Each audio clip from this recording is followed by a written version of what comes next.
today to sort out this rust hole, which is about the size of a 740 kitty. Oh. And in here, excuse all of that dust, it is actually dry. So I'll have to see about removing trim. I can actually hold this camera somewhere, I can actually see what it's doing. Ooh. Remove this trim out, put the seat back, see if I can remove this aside this bit of carpet, because I reckon it's about here, I guess. So that's where the fan rail is. Now the last time I've done welding was a while ago. The only welder I've got is intermittent, but as I'm against the clock, I'll have to just improvise that that's never come and try and weld this up, which means practicing using a welder that don't work properly.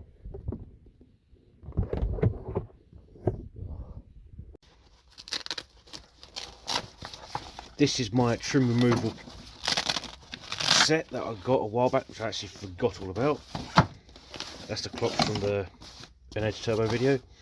So I'll be using these to get some of the trim off, because what I'll do is I'll see what I've actually got tool wise, because my welder is, I don't hold up much hope for, but I'm going to get the area sort of stuff out the way, trim out the way, carpet out the way, ready for cleaning up and welding.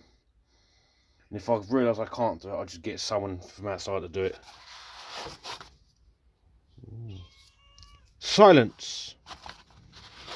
But let's get to it. Bearing in mind I've never done this on a 740, so it'll be interesting. Hopefully I don't break anything. Hence why I've dug out. Oh, I thought that was a knife, a spork. The spork knife. Right, let's get to it. What I'm doing, just slowly moving all trim and whatnot, putting it all back there, somewhere it is. We'll put all screws and that in here for now. What I want to do is sort of an egg carton tray, and right in it where the screws are from, and I'll put the screws in that little compartment so I know where they're from. But for now, I'll just put the screws back so I don't lose them. But I know these carpets, I believe these carpets come out in 4 sections, which is nice and handy.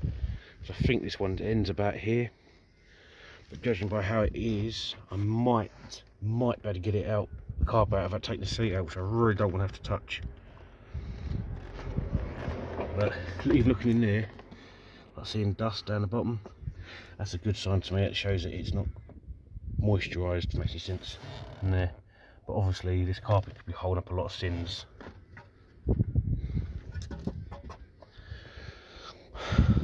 I'm not going to film the whole lot of this. I just want to risk and just get this done. If I had a barn or a garage somewhere I could actually put this under cover, then I'd be able to actually turn the camera and just get on with it.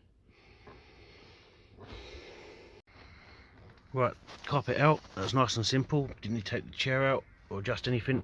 Even got that past the trim. This is the back of my carpet. So I'm so pleased to say it's nice and dry. I'll just chuck that there for now. Let's just dump there. I'll tell you what, it's really thick.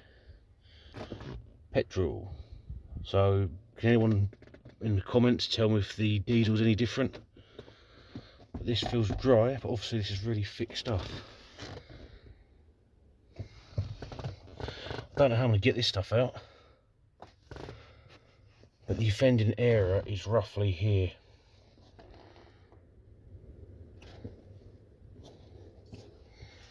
So I'm hoping I don't need to butcher everything to get it out. We have a little peek. So I've got more trim out with the carpet. There's a little like plastic poppy trim thing that pops in there. That's where screws that holds the piping that provides heat for, or cold for, the rear passenger footwell. When gently prying it up, be careful, because mine's just gone flying down there, so I'm going to have to dig it out in a bit. But my priority is the footwell. So I thought I'd pull this back gently, obviously being very careful because I'm thinking it's nice pretty metal, nice and strong. I'm just concerned that if I find a wet patch, but upon my discovery I've made a bit of a cock up, because obviously the hole's over there, but it's not, it's actually there, which is good and bad news. Well, it's good news because it means the hole's here. That is actually a fending hole. I have been poking at that to see how far the rust had spread, but that is luckily it. If I find a coin, the stock cigarette lighter, actually the Volvo key for size comparison. So as you can see, it's not as violent yet. It hasn't actually marked in the back of the phone, which is actually, I've caught this just in time. It's nice and strong around here. You can even see it's got no mildew or anything. That's just the glue stuff from where the sand and stuff's been put in. But it is really clean, this footwell. I generally don't know what that is. But it's nice and strong. That's there. Right, I've took my CD out, my glove box. Took that out because I thought it'd give a lot more room for when in here the torch to get to that. But I tell you what, there is so much room in this car without it. The camera's not doing it justice. But I can see the firewood, and I reckon that's probably about foot and a half to 2 foot. I reckon realistically a foot and a half from here to the actual bulkhead, or firewall as people would call it. I'd love to get one of these cars and just gut it and just see what I can do to it, because everything is just so accessible. Like I can put my hand like that around the back of the heating matrix, not heating matrix, blower unit. How many modern cars can you do that? I've never had a car you can actually get to everything. That's the back of the stereo. They don't build them like they used to. That's actually rubber. Actually rubber.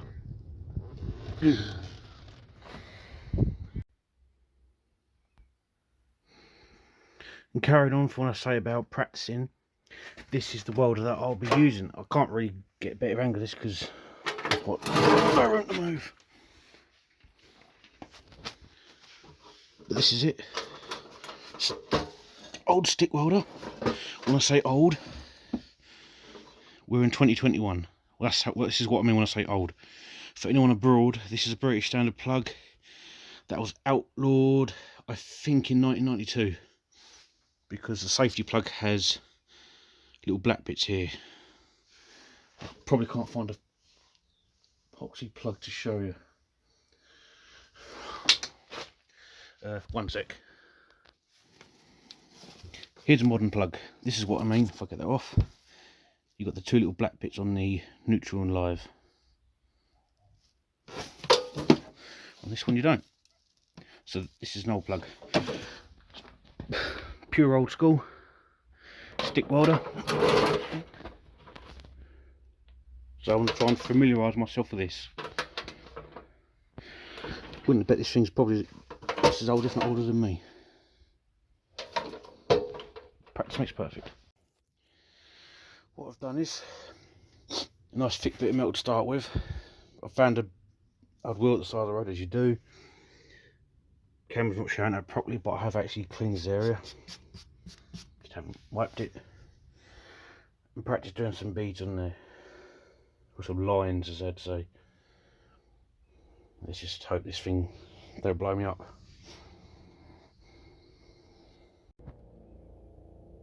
And that is my first bead, and that was actually really good. Once I got it to actually arc, that went actually really well. I should take the air out of this in case the heat gets a bit much, and with expanding air it explodes in my face. But now to crack the slag off, watch your eyes.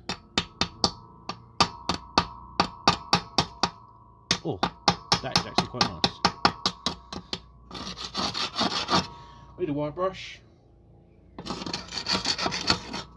hang on, I'll find a white brush. Got a white brush here, give it a little. Camera's not even pointing at it, I'm doing really well. Messy, but for a first attempt, I'm actually quite pleased. It's not pigeon shit. I'd say it's quite. Yes, it is viscous fan spanner. Quite strong. But for a first attempt, I'm really pleased. And that's at setting number 80. I presume that's the mark where if I undo the adjuster, and then that's on the max. Put that into 70 and go from there.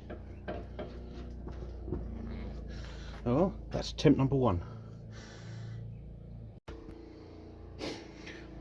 Not too sure if this camera will be alright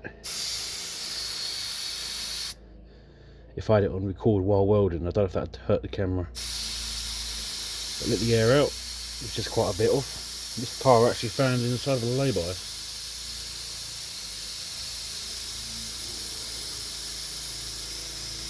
Oh, you don't see all of it. The air is out, well, the majority of the air's out. And now let the carnage continue. This is on a 70. I think that's, I don't know how you read it. One side is 70. Well, I'm still here, I haven't blown myself up, so that's a good start. And that is bead number 2. Slag off.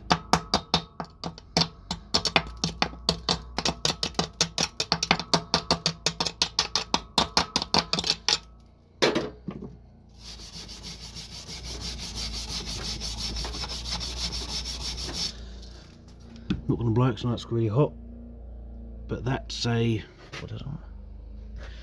So this one is a 70 and that one's an 80. I think the first one was a neater one personally. I didn't really quite like the sounds this thing was making when I was doing that low one.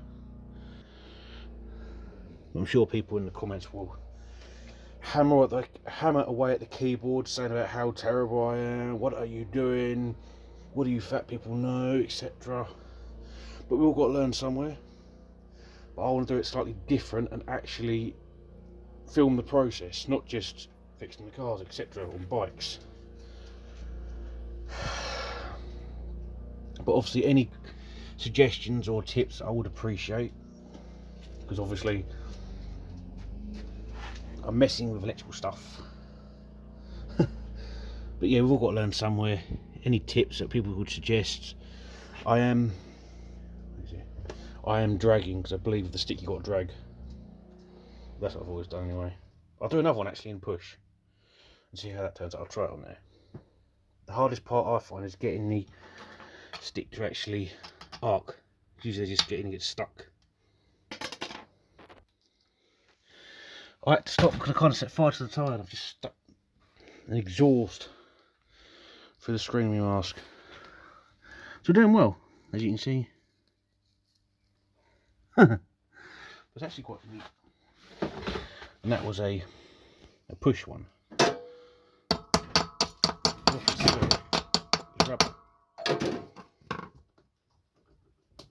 Yeah, that pressure's gone up.